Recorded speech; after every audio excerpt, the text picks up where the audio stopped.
ओम नमो भगवते वासुदेवाय। समस्त संकीर्तन प्रेमी भाई और भौणी मान को मोर नमस्कार।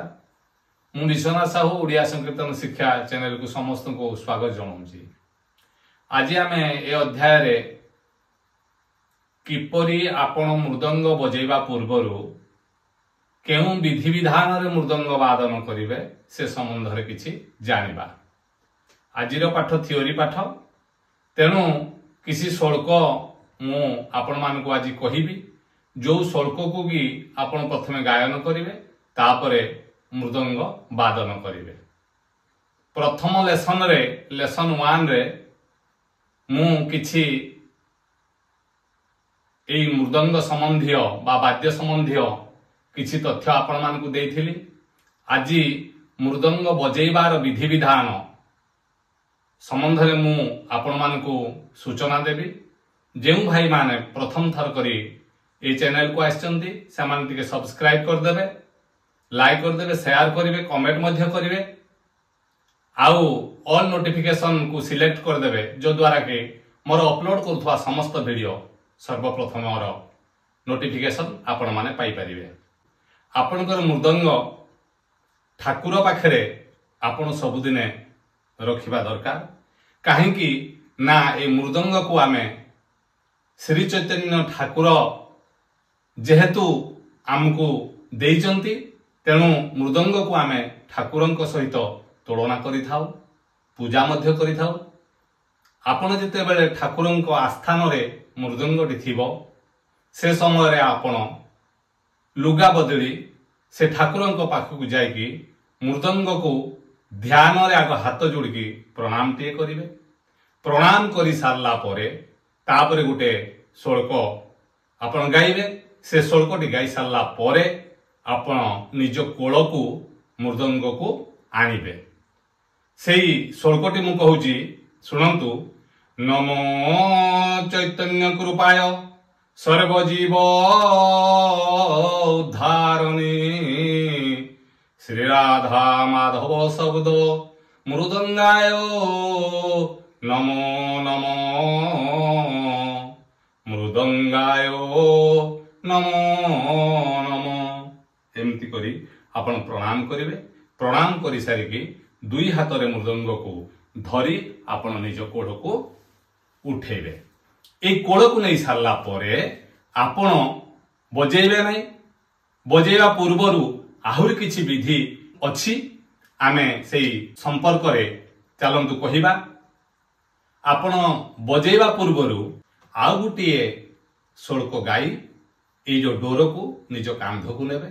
से श्लोकटी सुनंतु। वंदे श्री चैतन्य प्रभु कलि उद्धारण गुरु नाम संकीर्तन्य अभीष्ट कृपा कर कृपाम्बुजे कृपा कर कृपाम्बुजे। एमती प्रणाम करिकी एई डोर को नेकी आपण कंधरे धारण करिवे। कंधरे जेतेबेले आपण धारण करूचंती, तापरे से बेले पर्यंत भी आपण वादन करि परिबे नै। पुणी आउ गुटिए मंत्र पढ़िबे बा श्लोक पढ़िबे। से मंत्रटी पढ़ी सारला परे आपण मृदंग उपरे हाथ देबे बा धेया बा चैतन्य ए दीटा पुडा को आपण छुइबे। आरो श्लोकटी सुनंतु। बामे दोषरिश्चैव दक्षिणे त्रयसूत्रकं समहस्ते कृत्वा खोल पंचयज्ञ फल लभ्यते पंचयज्ञ फल लभ्यते। एतिकी प्रणाम करि सारला परे आपण ए दुई हाथ रे ए मृदंगर चैतन्य पुड़ा आ धेया को धीरे धीरे एमिति आपण छुईकी ताको घसीबे। ए घसीबा समय रे पुणी आउ गुटे श्लोक आपण गायन करिवे। तापरे से श्लोकटी गायन करि सारला परे जहा विधि अछि मु कहिबी। वर्तमान आपण से श्लोकटी आग सुनंतु। एई भलिया मृदंग देहरे हाथ देबे। जो भाई माने करताल धरिथिबे से माने करताल को मध्य सेई भलिया करिवे। मंत्रटी कहूची।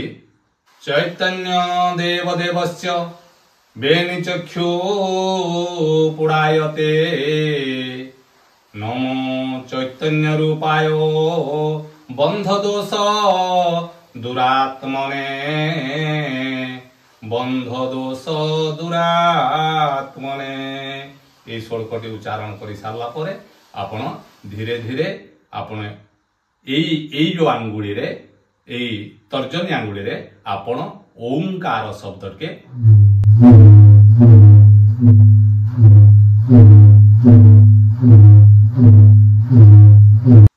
एई भलिया ओं उच्चारण आपण ए पाखरे आनी सारला परे पुणी आउ एक श्लोक गायन कर सारी तापरे खोल बजेवा आरंभ करिवे। आरो श्लोकटी होची दक्ष वाम चापुडेंच काथ देवस्य पाठ्यते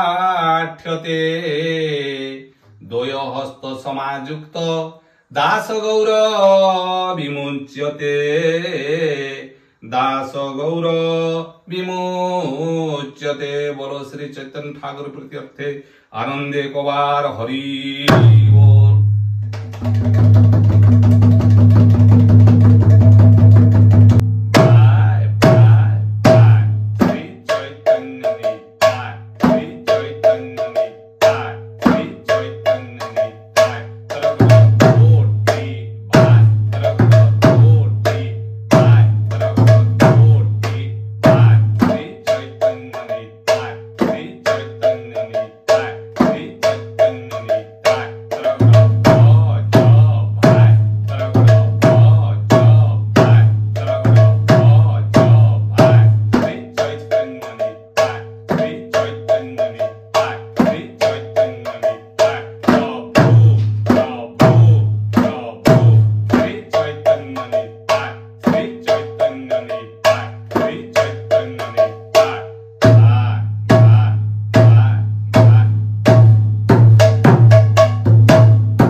जेकोसी आद्यालाप वादन करि परिबे किंबा आपण शिखिथिबा आद्यहात मध्य वादन करि परिबे।